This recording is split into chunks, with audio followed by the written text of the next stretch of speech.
Okey, itu dia.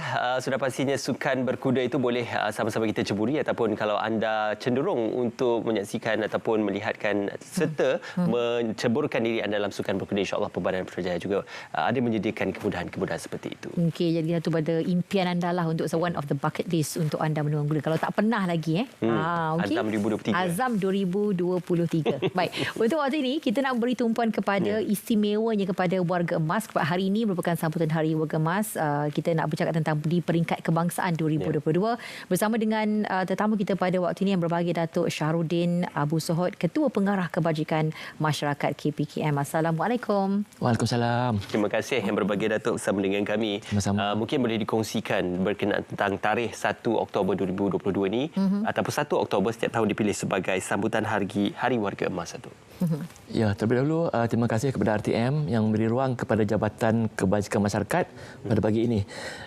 Untuk makluman semua sambutan Warga Emas Kebangsaan kita sambut selaras dengan sambutan Warga Emas di peringkat antarabangsa yang telah diisytiharkan oleh Pertubuhan Bangsa-Bangsa Bersatu pada tahun 1990. Selaras dengan resolusi tersebut, kerajaan Malaysia telah bersetuju supaya 1 hari bulan Oktober setiap tahun bermula tahun 1992 dijadikan sebagai Hari Warga Emas Peringkat Kebangsaan. Baik, jadi itu dia berkenaan dengan sambutannya dengan tema yang diangkat pada tahun inilah daya tahan dan sumbangan warga emas wanita khususnya. Jadi apa kepentingan sebenarnya untuk kita menyambut Hari Warga Emas Kebangsaan ini? Senario pada masa kini menunjukkan Malaysia ni akan menuju ke arah negara tua. Kita jangka pada tahun 2030. Jadi senario penuaan ini adalah satu aspek yang penting yang perlu kita ambil berat memandangkan kita menuju ke arah negara tua yang saya sebutkan tadi. Jadi sebagai aspirasi kita untuk melihat warga emas ni hidup sihat, mempunyai kewangan yang mencukupi, hidup dalam keadaan tenteram serta terpelihara.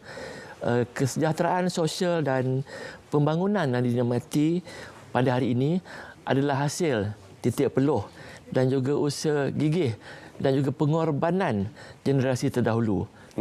Generasi terdahulu ni adalah warga emas kita lah. Jadi sebagai ahli masyarakat, kita harus memahami peranan untuk kita menghadapi negara tua dan kita harus membuat persiapan daripada sekarang. Okey. Yang berbahagia, Datuk, seperti dijangkakan kita juga akan menuju ke arah negara tua menjelang tahun 2030. Jadi sebagai sebuah jabatan yang dipertanggungjawabkan dalam menjaga kebajikan golongan tersebut, apakah negara kita sudah bersedia, Datuk?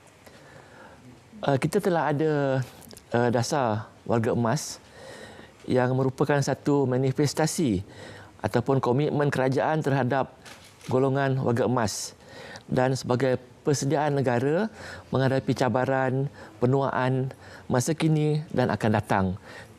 Bagi kita memastikan warga emas dapat terus hidup aktif serta bermaruah serta dapat menyumbang kepada masyarakat dan negara secara inklusif. Seiring dengan itu juga, pelan tindakan warga emas negara telah digubah juga sebagai landasan kerjasama multisektoral ke arah usaha penambahbaikan sistem penyampaian demi kepentingan dan kesejahteraan warga emas. Kesejahteraan warga emas dalam konteks dasar warga emas negara merangkumi 5 dimensi utama, iaitu yang berkaitan dengan kesihatan, yang berkaitan dengan sosial, ekonomi, kerohanian, persekitaran yang berkaitan dengan warga emas ni lah. Dan warga emas akan dapat hidup sejahtera apabila dapat menikmati keseimbangan dalam kelima-lima dimensi yang telah disebutkan tadi. Berkaitan dengan penuaan sihat, ianya merujuk kepada usaha ataupun ke arah gaya hidup sihat dan membentuk sistem kesihatan yang lebih baik serta mewujudkan persekitaran dan komuniti yang mengutamakan kesihatan. Bagi dimensi penuaan positif pula, ia merujuk kepada kepercayaan dan nilai positif yang menjadi tunjang kehidupan dan jati diri warga emas sebagai panduan dalam kehidupan serta sikap dan pandangan positif terhadap penuaan. Dan seterusnya, bagi dimensi penuaan aktif, ia merujuk kepada proses mengoptimumkan peluang dan penglibatan warga emas dalam keluarga dan masyarakat ke arah mendaya upayakan warga emas untuk meningkatkan kesejahteraan hidup. Aspek ini merangkumi kualiti, kuantiti dan skop jaringan sosial, peranan timbal balik dan hubungan antara generasi yang wujud sepanjang hayat. Dan bagi aspek ataupun dimensi penuaan produktif pula, merujuk kepada kapasiti penglibatan warga emas untuk menyumbang dalam bentuk aktiviti kerja sama ada bergaji ataupun sukarela yang dapat memberi makna dan dapat memberi kepuasan. Dan yang akhir sekali, yang berkaitan dengan dimensi penuaan yang menyokong, ia merujuk kepada persekitaran dalaman dan luaran yang mesra warga emas bagi membolehkan warga emas berfungsi dengan baik.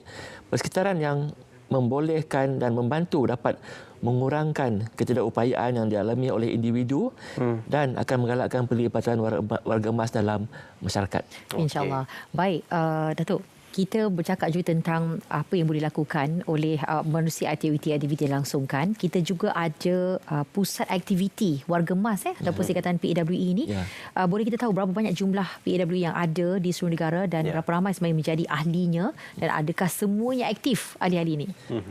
Okey, sehingga kini kita mempunyai sebanyak 153 buah pusat aktiviti warga emas atau ringkasnya PAWE.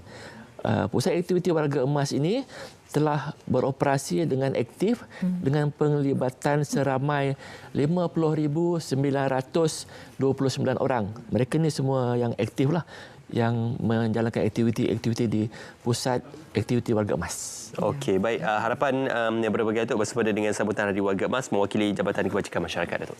Okey, sebagai harapan daripada Jabatan Kebajikan Masyarakat, seperti yang telah saya sebutkan tadi, kita mengharapkan warga emas kita ni dapat hidup dengan sejahtera, dengan aman, dengan gembira, dan juga masyarakat yang lain yang bukan warga emas seharusnya menghormati warga emas, dan juga bukan sahaja warga emas, malahan kita harus hidup saling menghormati antara satu sama lain, dan kita perlu menjaga satu sama lain.